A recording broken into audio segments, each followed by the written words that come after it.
Hey self. So doing this video, one take, hopefully we'll see how it goes. But yeah, so yesterday it was a Halloween party and I dressed up as Jinu from K-pop Demon Hunters. And if y'all haven't seen the movie, actually watch it. I was super hesitant to watch it because obviously everyone's we're going up, up, up. Yo, get out of here, man. It's so overplayed and I was like, nah, the movie is gonna be just cheesy as the song. But I'm telling you, the movie actually had a great storyline between Jinu and Rumi. Beautiful, like, and then also just the songs and the way you really got to understand Rumi as a character and try to for her to accept herself and figure out who she was. It was really wholesome, and I was like, damn, okay. So then actually I decided to be Gino before I even saw the movie, but I was like, oh, I love the character even more, so it worked out. And then obviously needed to make the costume because I wasn't gonna buy one. So I was just most proud of the fact that I wanted to go full out on Halloween like this year. I even painted my nails blue, and I was kind of a little paranoid about wearing them after. I was like, oh, should I wear them? Like, or should I take them off? You know, whether I'm at work or different places. And I was like, you know what? At the end of the day, it doesn't matter. And if I want to wear it and enjoy it, then I'll wear it. And yeah, it's kind of cool. I don't really like blue, to be honest, or like a dark color. And I think just because it's not like normalized to wear colors like this, but here I am. But I'm actually super happy about this hat because this hat was just a I think it was from Valley Village. My roommate got it for me, and it was flat at the top.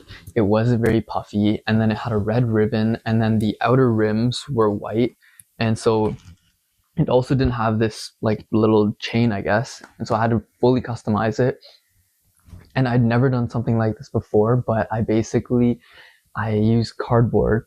I put that in the hat, and then I used a Metro bag, like a Metro grocery bag, cut that, and then I put that on the inside here and glued it. I actually burned my finger too because I've never burnt my finger from hot glue, but this was the first time where it actually just burned because I guess it was too strong, and so it's left a mark, a full mark.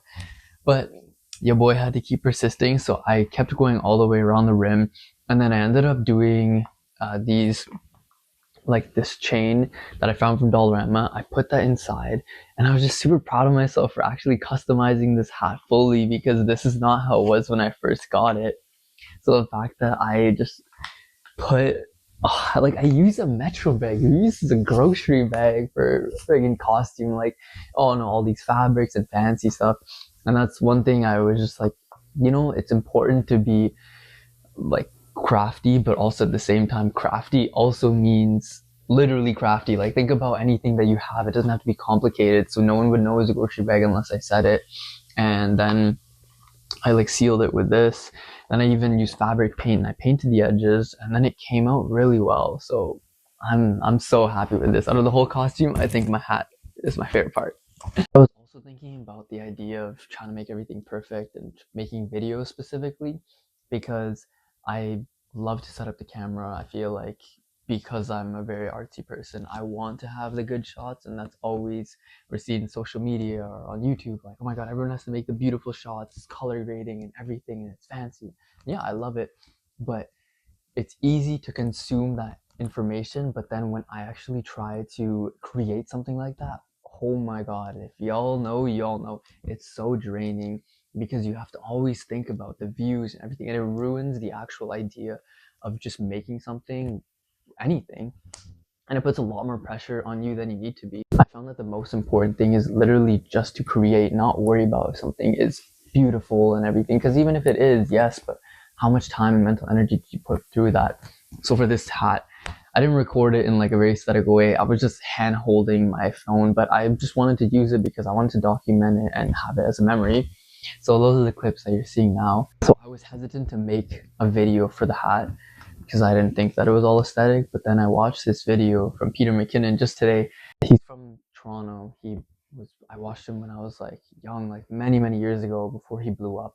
Now he just hit 6 million subscribers, and there was a video of him talking about his journey, And one of the things was that he's saying, you know, oftentimes it's super easy to bring around a camera in your camera bag and never take it out and be like, ah, well, there wasn't any good shots today, so I tried.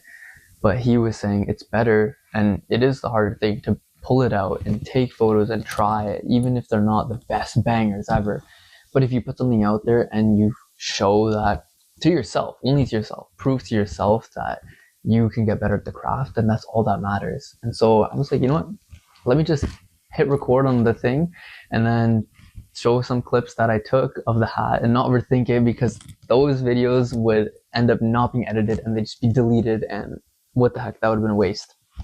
So that's what I'm super happy about, that I just started recording, and that's the video that you'll see now. But I think that's kind of what I just wanted to try to do, is hit record and see what's up and then post it and move on, because at the end of the day, I also was thinking that, oh, I want to be an influencer and that's why I'm gonna make these videos and hop on the bandwagon. But I realized through doing these videos, still staying disciplined, consistency, and trying new things, that I really like it for the creative aspect, but also just being able to share a story on social media. I feel like social media is always this platform where a lot of things are super curated and either super happy, not a lot of people showing their authentic self. And I think we need more of that on social media. It's super important, because everyone goes through authentic things in their own life, but if no one shares it, then everyone has this weird facade and make believe. So that's why I love making videos, and that's what I realized is something I really appreciate about making content, and that's where I'm leaning towards. I also like using it as a creative outlet, because it is fun to show how a story is made and all that. But I think within balance, sometimes it's really nice to put a lot of effort into the aesthetic and the videography of it and how everything is going to be shown. Like my last video of the bag, I re-recorded it because I thought that was fun. But then also, sometimes it's good to just make videos like this, face from the camera, and then you have that balance. You don't burn out pushing here, pushing there. It makes it engaging and interesting. And that's a wrap on this one. So, cheers.